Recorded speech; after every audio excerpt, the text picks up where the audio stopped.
안녕하세요. 이상큐브입니다. 한화가 호주 내에서 레드백의 파워팩 제조를 위해 현지 업체와 손을 잡았습니다. 한화가 5조 원 규모의 호주 장갑차 사업 확보를 위한 오군을 또 확보한 셈입니다. 레드백의 수주를 위해 현지 업체들과 손을 잡은 한화는 현지 엔진 및 변속기 제조업체와 힘을 합쳐 AS-20의 레드백 보병 전투 장갑차 파워팩 통합에 나선다고 국내 언론에서 보도했습니다. 국내 언론의 보도에 따르면 한화 디펜스 호주법인은 자동차 엔진 및 전력업체인 펜스케 오스트레일리아와 호주 육군의 차세대 장갑차 도입 사업에 함께 참여하여 AS-21 레드백 보병 전투 차량의 생산에 힘을 모을 예정이라고 밝혔습니다. 펜스케 오스트레일리아는 독일 MTU 엔진과 미국 앨리슨 변속기를 조립하여 파워팩을 제조할 예정이며 한화 디펜스의 레드백 장갑차를 지원하기 위해 파워팩과 레드백의 통합에 집중할 계획이라고 밝혔습니다. 이 과정에서 펜스케 오스트레일리아는 조립과 통합을 지원하기 위해 한화 디펜스 제조시설의 기술자 팀을 배치할 예정입니다. 펜스케 오스트레일리아는 대형 트럭과 디젤 및 가스 엔진, 전력 시스템의 선두 공급업체입니다. 미국의 국제 운송 서비스 회사인 펜스케 오토모티브가 지분의 100%를 소유하고 있으며 고객 기반의 서비스를 제공하기 위해 독립적으로 운영되고 있습니다. 레드백의 엔진은 한화의 K9 자주포와 동일한 1000마력의 8기통 MTU MT881 KA500 디젤 엔진을 탑재하고 있습니다.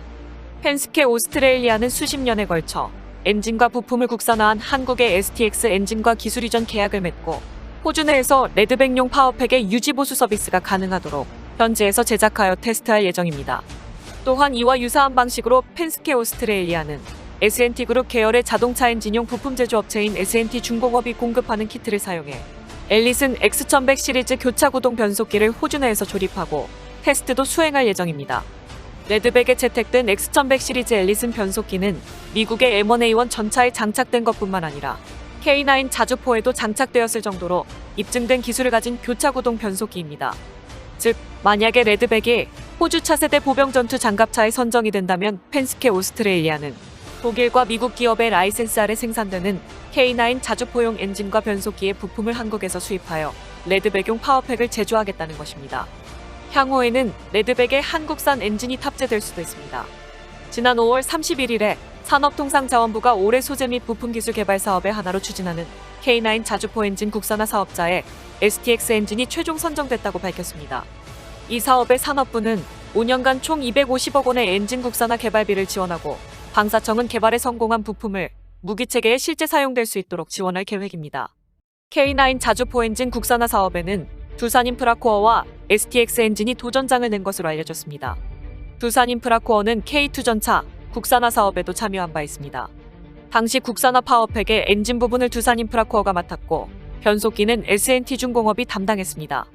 두산인프라코어는 엔진 개발을 2011년까지 끝내기로 했지만 실패했으며 결국 군이 2017년 작전 요구 성능을 낮춘 뒤에야 개발을 완료했습니다. 하지만 체계 업체인 현대로템뿐만 아니라 100여 개에 달하는 K2 전차 협력사의 피해는 만만치 않았습니다.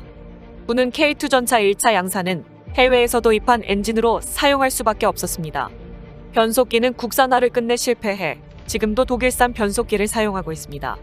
결국 1차 양산은 독일산 파워팩을, 2차 양산부터는 독일산 변속기를 장착한 채 외국산 심장이란 오명을 쓰고 있습니다. 정부는 2010년부터 총 2조 8,354억 원을 투자해 K2 전차의 국산화 사업을 진행했지만 K2 전차 국산화에 실패한 것 아니냐는 비판이 나오는 이유입니다.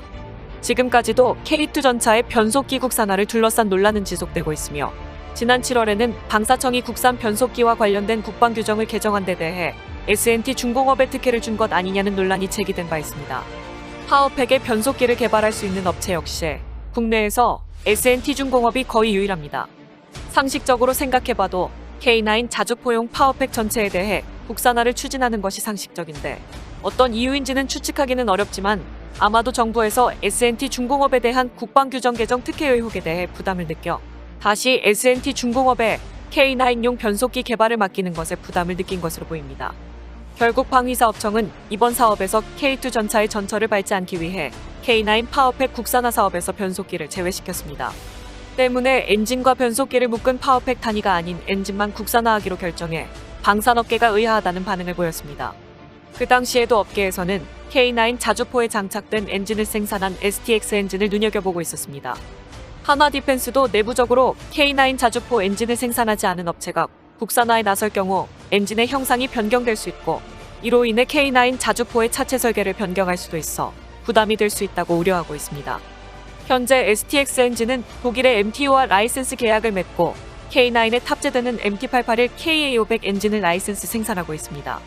K9 자주포의 통합체계를 관리하고 있는 하나디펜스로서는 STX 엔진이 엔진을 개발한다면 지금 K9에 탑재되는 엔진과 크게 이질감이 없을 것이지만 두산이 새로운 엔진을 개발한다면 K9 자주포와의 통합에 어려움이 따를 수 있다는 말로 풀이됩니다.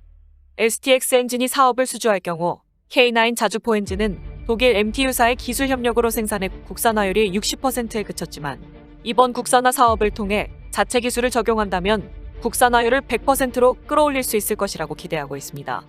구체적으로는 현재 전량 수입하고 있는 K9 자주포용 엔진 부품은 높은 압력의 연료를 연소실에 분사하는 인젝터와 엔진 동력을 변속기에 전달하는 플라이 휠, 그리고 엔진의 폭발 압력 시 크랭크샤프트의 윤활막을 유지하고 원활히 회전하도록 돕는 베어링 등이 있습니다. 현재 이 부품들은 전량 수입에 의존하고 있지만 STX 엔진은 2025년까지 이들 부품들을 모두 국산화할 계획입니다. STX 엔진은 1976년 설립 이래 세계 최고의 경쟁력을 갖춘 디젤 엔진을 생산하고 있다는 평가입니다. 1977년 독일 MTU사와 디젤 엔진 창정비 협정서를 체결하면서 2018년에 국내 최초 방산 디젤 엔진 생산 2천만 마력을 달성했습니다.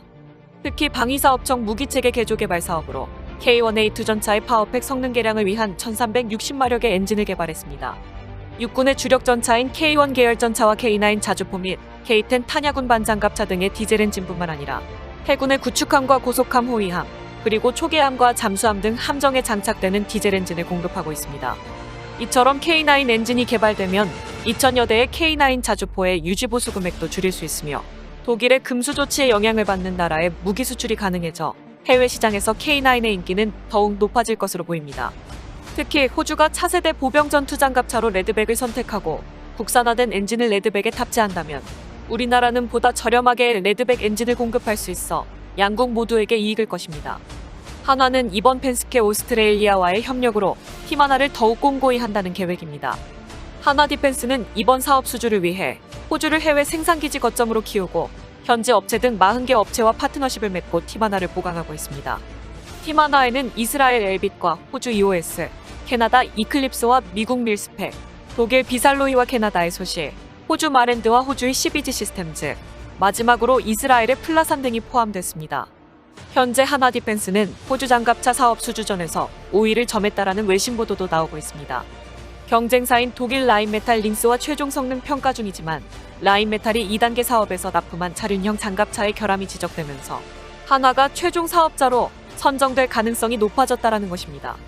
이번 한화와 펜스케 오스트레일리아와의 협력은 레드백의 파워팩 제조와 유지보수를 위한 협력이며 한화가 레드백의 심장조차 호주 내에서 제조하게 되어 호주가 차세대 보병전투 장갑차 사업에서 가장 중요하게 여기는 호주 산업계에 대한 기여도 부분에서도 상당한 가점을 얻을 수 있을 것으로 보입니다.